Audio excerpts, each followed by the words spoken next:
Well, that's a wrap for Lexington 2019. I said I was two horses I loved tonight. Got one of them. Didn't get the other one. He went a little bit high. I know a couple of people were disappointed. Whether it's the last day or the first day, I'm not going to overspend. And I thought that, what was his name? Lockbox.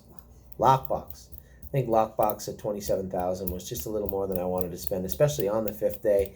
I'll run through what I did do. 665. We opened up the night with the Uncle Peter filly, and I didn't like her at 30,000. Although her sister went good this week. We're not buying her sister. We're buying her, and I liked her, but at $30,000, it was just a little too much money. So I let a Queen Forever go. I didn't bid on that many horses tonight. 670. Wish Upon a Stone, the other wishing stone, he went for 25,000. I liked him too. Again, $25,000 was a little bit more than I liked. Our first horse of the night was Cut the Line. Now, Cut the Line I liked, but I did like her. But this was Brushcut's sister by Better Than Cheddar, Ontario bred. We had a number of clients that spoke up and said, hey, I'd be interested in buying this. One gentleman, Robert Daly, has been a good client of ours. He called and said he wanted a quarter of her. He thought she'd bring 18. I thought 9 to 12. She actually brought 13, which was fine. I had another couple of clients that wanted pieces of her. We ended up selling 40 or 50% of her right away, which made things a lot easier. It wasn't that I just bought her to buy her. I liked her, but to sell her without having anybody speak up might have been tough to do on the fifth day. We spent over $300,000 in Lexington, so I was being a little bit frugal, especially when I knew the other horse I really wanted coming up was Argento, and we got Argento. This was the Donato Hanover. This was the Donato Hanover colt that I picked out long before I came to the sale. There were a few horses that we bought this week I had picked out before we ever landed in Lexington.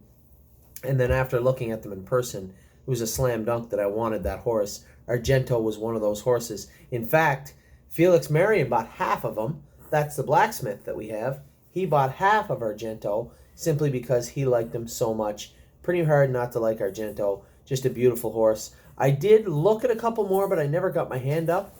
I missed out on one.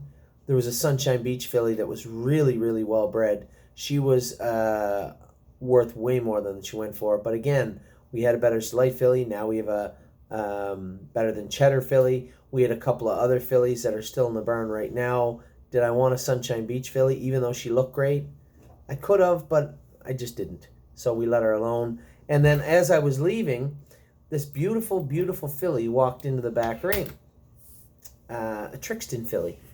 And I said to Felix and Steve and Greg, who were there with us, I said, terrible name, Tanzanite Trix. I don't know what the hell that is, but I know one thing.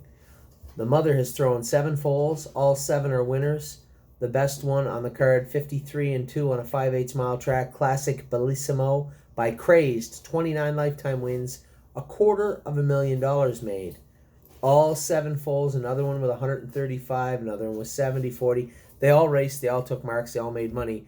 Most importantly, this is a filly.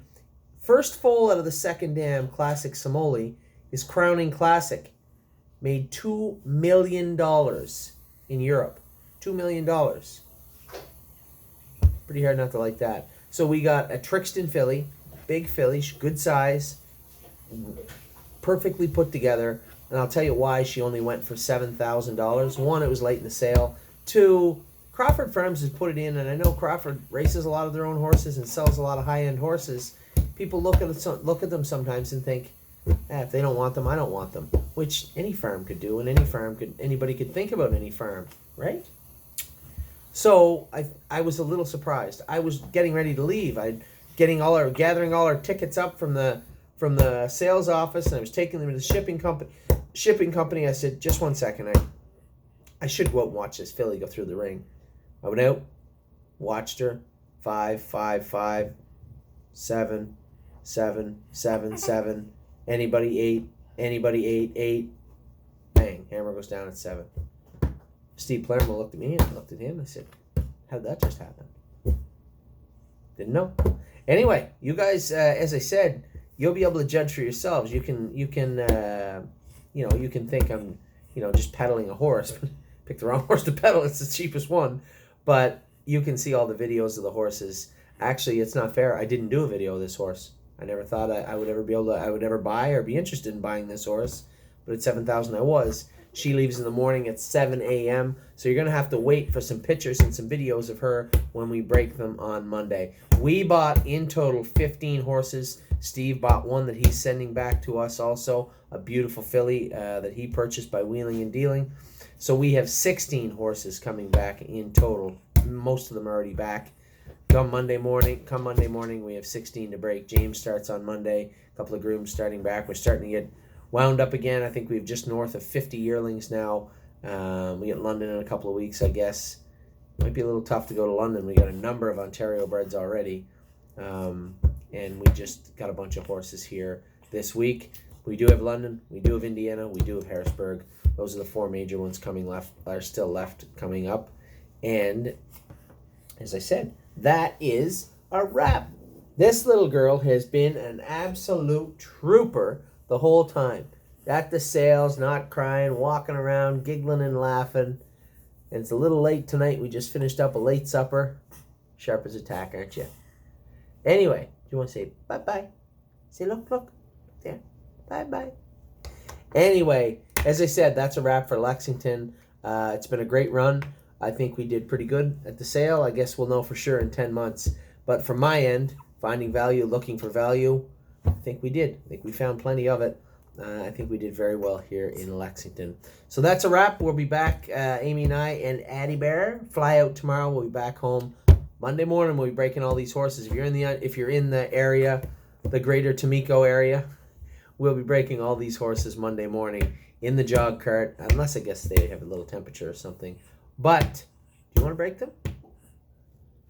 No? We'll be breaking all the horses on Monday if you guys want to come out, probably starting around 9 a.m. on Monday morning. We'll have some videos and some pictures for everybody. That was a great sale, and that was a great week. The weather was fantastic. It was really cold in Ontario, too. Oh, I guess I should mention Canadian Titan finished second tonight, raced great in the final. Unfortunately, our other boy, Enduring Strength, did not. They went 55-4. I don't know if he just maybe couldn't quite get over his illness in 7 days. There's lots for him, I guess, but he had a decent year, too. He'll get 6 to 8 weeks off. We'll bring him back a little earlier in the winter, don't you think? But Canadian Titan, a well-deserved rest that puts her up over, what, $55,000 this year. And she only missed the board once. Only missed the top two once. She finished third, and that was 2 weeks ago. No, that was last week. And then the week before that, she made a break. Only time she missed the board was off a break. Only once she was out of the top two. Had a great year. Fantastic filly. I guess we bought her at London. That's worth mentioning. So, we are all done in Lexington. All the horses should be up now. All the people that wanted them should be spoken for. I'll be back and talking to you. I guess I'll talk to you guys Monday after we break all the horses. Take care.